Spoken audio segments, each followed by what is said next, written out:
Stocks near the lows of the session here, pretty much right across the board. Interestingly, bonds still down on the day too. Even if stocks are selling, bonds sold off anyway. Michael Cuggino is with me, president and portfolio manager at the Permanent Portfolio family of funds. Mike, just wanted a quick short-term thought in you as we've been missing economic data, and then an inflation print comes in showing some cooling. Market can't quite work with it though, and kind of a weird day. We got bonds selling off too. Give me a kind of 24-hour to a week-long thought. Oliver, good to be with you. You know, it's a Friday of coming into a holiday weekend. I don't know how much import I would give to today's trade, regardless of what happens. But it is a little interesting. You would have thought with that inflation number that stocks might have reacted more positively. But, you know, you've had a great market run, and sometimes things need to sell off or correct or settle, even when you get news that seemingly is good. So okay. We're long-term investors, so I don't place too much in any one day's trade regardless. Fair enough. It's not a lot of Fridays I get, you know, a nice fade of a couple percentages on inflation day, so I got to try and take advantage of it. Hey, Mike, we just obviously you heard our conversation with Mr. Roche there. I wanted to get your follow-up macro thought as generally he thinks the Fed should be going now, things are too tight, and that the data have been concerning. What do you think? Yeah, you know, I heard most of it, and it's a great discussion. I think it sort of is a microcosm of the market. You know, you got a lot of smart people on all sides of this debate.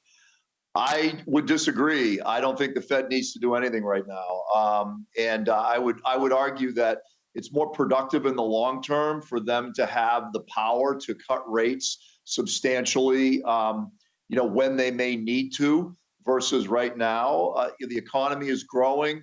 People are working. Yes, there's been some softening of data. There's absolutely no question of that. But it's also been a little lumpy. You've had data going in different directions.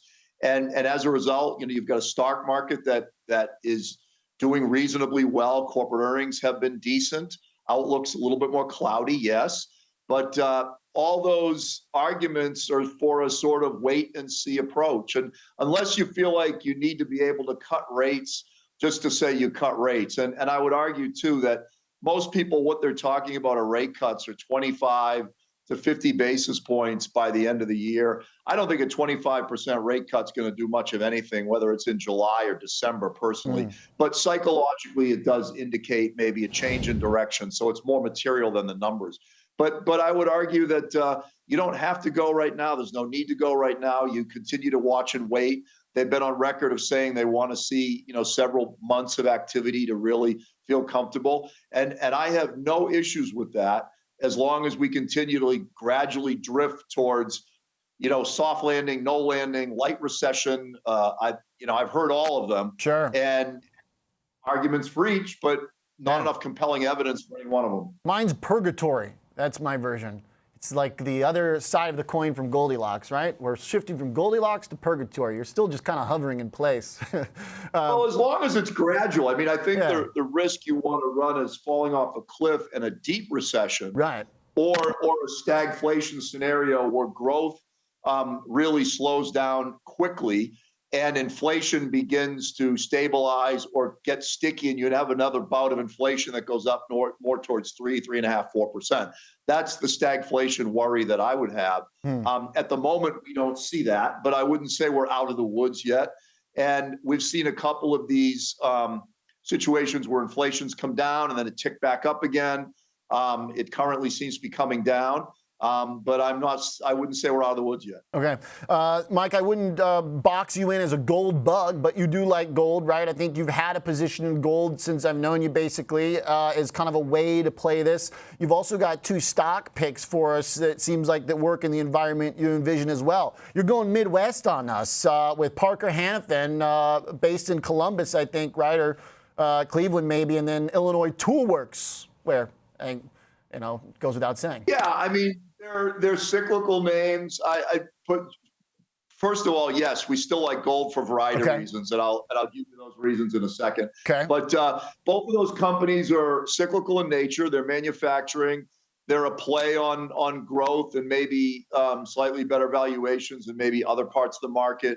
They pay dividends, and if you have an uptick in economic activity or a continuation, then I think that they will continue to do well. Parker, definitely in the aerospace area. Illinois tool in a variety of industries, all over the place, really, but a hardcore manufacturer. Okay.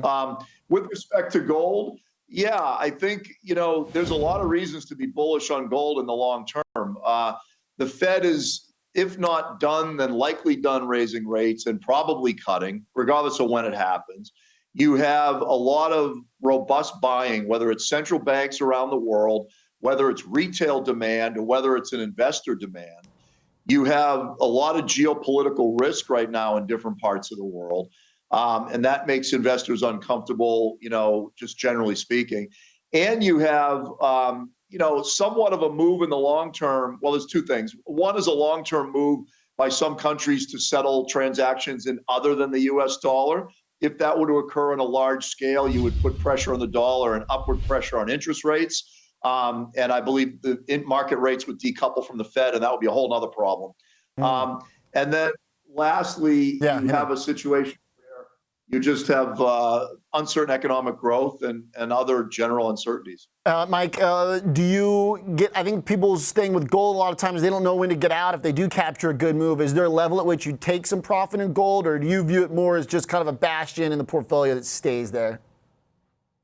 Nobody knows exactly when to buy and sell anything, right? But I think if you're a trader, you obviously look for short-term moves and trade them. We're not traders. We believe you need to have an allocation at all times as part of a properly diversified portfolio. So we would basically say get in at a reasonable price, figure out how much you want to own, and then ride it.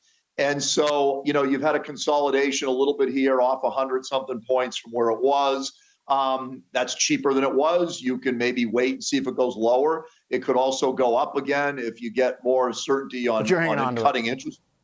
Or if you start getting, the deficit's been in the news a lot lately, and that's another factor that, again, is bullish for gold, because the deficit is another way of saying a declining purchasing power of the unit value of the dollar. And whether it's the dollar or other currencies, globally, paper currencies are losing purchasing power, and gold is a tremendous hedge against that factor for portfolios. And the U.S. deficit, 35 trillion right now? I'd want to own some gold. All right. Think I do have to call you a gold bug, Mike? Think I might. I can't quibble with the argument. All right. Hey, it's not a bad title when it's at all-time highs. Appreciate your time, Mr. Cuggino, as always. I think it's got staying power, Oliver. Yeah, we'll stick with it. Appreciate that. Take care now. Same to you. I'm Mike Cuggino, President, Portfolio Manager at Permanent Portfolio Family of Funds.